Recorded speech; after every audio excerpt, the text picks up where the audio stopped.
I'll never forget the look on my cousin Rachel's face when the lawyer said my name. Not hers. Mine. Her perfectly manicured fingers had frozen halfway to her phone, her expression shifting from boredom to confusion to something darker. My Uncle Derek had actually leaned forward in his leather chair, his jaw tightening.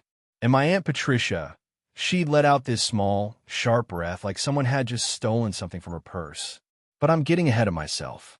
Let me take you back to where this really started, 3 weeks earlier when my phone rang at 6:47 in the morning.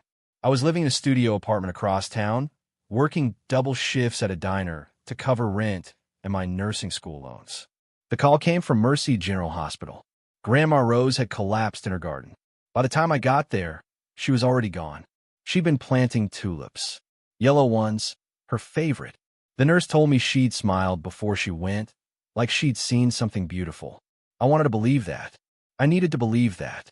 Grandma Rose was the only person in my family who'd ever really seen me. Not the disappointment version my mother whispered about at Thanksgiving. Not the could have been something my uncle muttered when he thought I couldn't hear. Just me. Sarah, the girl who loved books and terrible puns and putting extra whipped cream on everything. She used to make me tea in her kitchen, the one with the yellow curtains that turned the afternoon light into honey. We'd sit there for hours while she told me stories about her own grandmother, about growing up during the Depression, about marrying my grandfather 3 days after he returned from the war. The world will always try to tell you what you're worth, sweetheart, she'd say, her weathered hands wrapped around her mug. But only you get to decide if you believe it. My family never understood why I spent so much time with her. My mother thought I was wasting my potential on an old woman's nostalgia. Rachel would roll her eyes whenever I mentioned visiting Grandma, like I was trying to score points. Uncle Derek once asked me, point blank, if I was positioning myself for the inheritance. I'd been so shocked I couldn't even answer. The thought had never crossed my mind.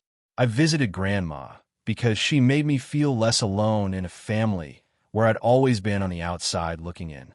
See, my mom was the middle child, the one who married poorly. Her words, not mine. My dad left when I was 6, and she never quite forgave me for having his eyes. Rachel's mother, my Aunt Patricia, had married a surgeon. Derek had done well in real estate. They had vacation homes and country club memberships and the kind of easy confidence that comes from never having to check your bank account before buying groceries. I had student debt and a diner uniform that smelled like coffee no matter how many times I washed it. At Grandma's funeral, they played Chopin and served tiny sandwiches with the crust cut off. Patricia had organized everything, chosen the flowers, written the obituary. I stood in the back in my only black dress, one I'd borrowed from a friend, and cried silently while Rachel took selfies near the flower arrangements. She looked so peaceful. People kept saying, filing past the casket. But they hadn't known her like I did. They didn't know that she was afraid of the dark, or that she sang off-key to old radio shows, or that she kept a photograph of my grandfather in her apron pocket and touched it whenever she felt uncertain. After the service, Derek pulled me aside. The will reading is Thursday at 2. Feldman and Associates downtown. Don't be late. His tone implied I made a habit of disappointing people with my punctuality. I wasn't expecting anything. Grandma had helped me with a semester of tuition once, slipping me a check with a note that said, "For your future." I believe in it. That was more than enough. That was everything.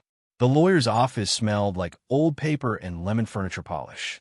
Mr. Feldman was probably 70, with kind eyes behind wire-rimmed glasses and liver spots on his hands. He'd arranged us around a mahogany conference table that was far too large for our small, fractured family. Patricia sat at one end, her posture perfect, her pearls catching the light. Derek sprawled in his chair like he owned the place. Rachel kept checking her phone. My mother had positioned herself slightly apart from everyone else, her face carefully neutral, a skill she perfected over years of family gatherings where she felt perpetually judged. I took a seat near the door, half expecting someone to ask me to leave. Mr. Feldman cleared his throat. "Thank you all for coming. I know this is a difficult time." His voice had that practiced gentleness lawyers use when they're about to discuss money with grieving families. Rose Whitmore was a remarkable woman. I had the privilege of knowing her for nearly 30 years. Patricia nodded graciously, as if accepting the compliment on Grandma's behalf. Her estate is relatively straightforward, Mr. Feldman continued, opening a leather portfolio. The house at 847 Maple Street, along with its contents and the accompanying savings accounts, will be divided equally between her 3 children, Patricia, Derek, and Margaret. My mother, Margaret, exhaled softly, a small victory in a lifetime of feeling less than. Her jewelry collection will go to Patricia, her book collection to Derek. Mr. Feldman glanced up. She was quite specific about these items. Rachel leaned over to whisper something to her mother, probably calculating the value of Grandma's pearl collection. As for her granddaughters, Mr. Feldman's eyes found Rachel first. Rachel Thompson will receive her grandmother's silver tea service and the contents of her hope chest. Rachel's face brightened. I knew she was already mentally photographing those items for Instagram, some aesthetic vintage collection post. The silence stretched out. Mr. Feldman looked down at his papers, then back up at me. His expression was unreadable. And for Sarah Mitchell, he said carefully, Rose left the following message. Sarah knows what she means to me.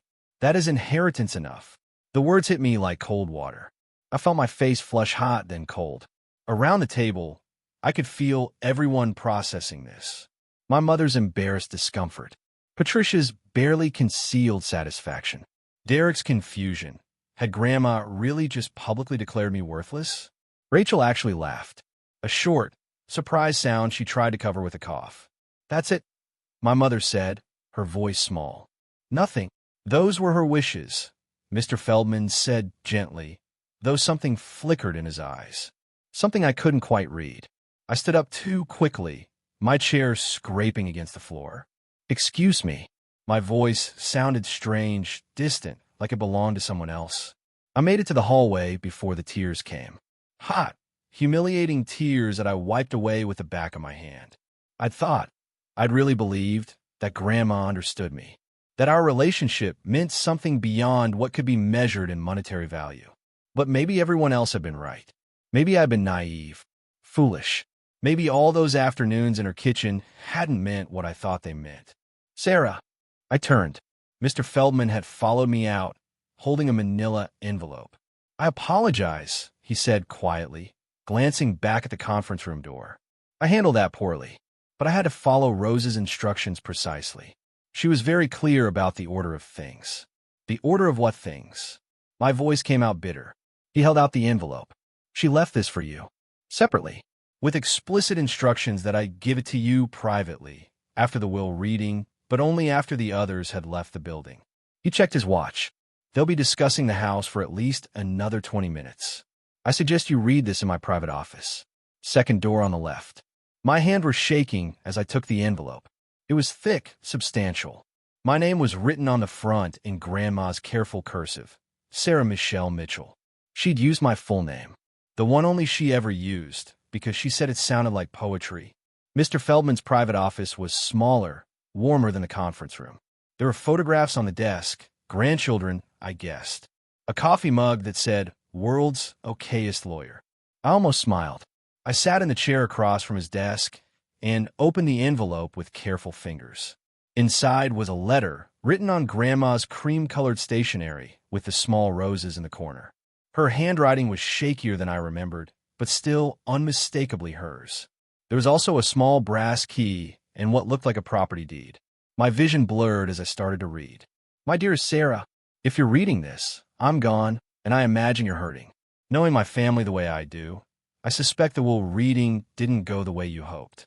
I suspect you felt embarrassed, perhaps even betrayed. I need you to understand something, sweetheart. What I'm about to give you, I couldn't give in that room, in front of them. They would have contested it, fought over it, turned it into something ugly and complicated. They would have made you feel guilty for receiving it, or pressured you to share it, or worst of all, made you believe you didn't deserve it. You deserve it, Sarah. You deserve every bit of it. My hand was shaking so hard I had to set the letter down on the desk. For the past 5 years, since your grandfather passed, I've been renting out a small property we owned on the outskirts of town. A cottage on 2 acres near the lake. Your grandfather and I bought it decades ago, dreaming of retirement. We never got to use it the way we'd hoped, but I've kept it, maintained it, and recently I paid it off completely. The deed is in this envelope. The cottage is yours, Sarah, free and clear. No mortgage, no liens, no strings attached. The key is to the front door. There's also a savings account I've kept separate from the estate. The information is enclosed. It's not a fortune, but it should cover property taxes for several years and give you a cushion while you finish school, or travel, or simply breathe without the weight of constant worry. I couldn't breathe. I read the paragraph again, then again, making sure the words were real. I know you'll wonder why I didn't mention this in the will. The truth is, Sarah, I want to protect you from them, from their jealousy, their judgment, their endless need to measure and compare and take. I wanted you to have something that was purely yours, given freely, without witnesses or conditions or the bitter taste of family politics. You've been the light of my last years, sweetheart. Every Tuesday afternoon, every cup of tea, every terrible joke, those were the moments I treasured. You never came to my house looking for something from me. You came looking for me. Just me. An old woman with stories and opinions and too many cat figurines. Do you know how rare that is?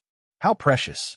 The others love me in their way, but they love the idea of me or what I could give them or the status of being my family. You loved me because we understood each other, because we saw each other.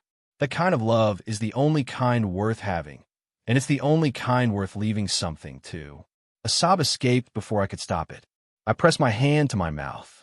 The cottage needs some work, the porch railing is loose, and the kitchen could use updating. But it's solid, beautiful. The sunrise over the lake is something you need to see to believe. I've included photos in the envelope. I hope you'll make it yours. Paint the walls whatever color makes you happy. Plant a garden, or don't. It's yours to do with as you wish. Don't let them make you feel guilty, Sarah. Don't let them convince you that you don't deserve this. You've earned it through every kind word, every patient afternoon, every moment you chose connection over obligation. Live well, sweetheart. Be happy. And when you have your morning tea in that cottage kitchen, think of me sometimes. I'll be thinking of you, wherever I am. All my love, Grandma Rose. P.S. There's a box under the floorboards in the cottage bedroom, beneath the window. Your grandfather's old Navy footlocker. Inside, you'll find something else I want you to have. But that's for you to discover on your own. I sat there in Mr. Feldman's office and cried. Not sad tears this time. Something bigger, more complicated. Relief and grief and gratitude all tangled together. When I finally collected myself, I looked at the documents. The deed was real, notarized, official. The cottage was on Lakeshore Road, surrounded by trees, with water access. The property photos showed a small, charming house with blue shutters and a stone chimney. Nothing fancy, nothing that would make a magazine cover. But it was mine. I didn't tell them that day. I walked out of that office building with the envelope tucked under my arm. I didn't say a word. Let them believe what they wanted to believe. Let them pity me or mock me or feel smugly satisfied by their inheritances. It wasn't until 3 days later when I drove out to see the cottage for myself that it really hit me. The key turned smoothly in the lock. The door swung open onto hardwood floors and big windows overlooking the lake. It smelled like cedar and possibility. The furniture was covered in sheets, but I could see the bones of the place, good bones, solid, warm. I found a footlocker right where Grandma said it would be. Inside was my grandfather's Navy uniform, some old letters, and at the bottom, wrapped in tissue paper, a journal. The first page was in Grandma's handwriting. For Sarah, the story of how I became who I am. The story I want you to know. I stayed there until sunset, reading by the light coming through the windows, learning about the grandmother I'd loved but never fully understood. Her struggles, her dreams, her complicated relationship with her own daughter, my mother. Her fierce determination to break certain cycles, to give the next generation something better. By the time I drove back to my apartment, I understood. This wasn't just about property or money. This was about being seen, being chosen, being loved in a way that required nothing in return. My family found out eventually, of course. Rachel saw photos I posted a month later, the cottage garden I'd started, the porch I'd repaired, the sunrise I couldn't help but share. The phone calls came quickly. My mother, confused and hurt. Patricia, demanding to know if this was legal. Derek, suggesting I should consider sharing the windfall with the family. I didn't argue. I didn't justify. I simply said what Grandma had taught me to say. This was her choice. She made it with love. I'm choosing to honor that. Rachel unfollowed me on social media. Patricia stopped inviting me to family gatherings. Not that I've been going anyway. My mother and I are still working through it, slowly, carefully, in therapy sessions where we're both trying to understand the space between us. But here's what I know now, what Grandma knew all along. Inheritance isn't just about what you're given. It's about what you carry forward. The values, the love, the courage to choose yourself when everyone else expects you to choose them. I finished nursing school last spring. I see patients now, sit with them, listen to their stories. I make them tea when they're anxious. I remember their names. I see them the way Grandma saw me. And every morning, I wake up in the cottage by the lake. I make tea in the kitchen with a loose porch railing I'm still meaning to fix. I watch the sunrise turn the water gold. And I think about an old woman planting yellow tulips, smiling at something beautiful only she could see.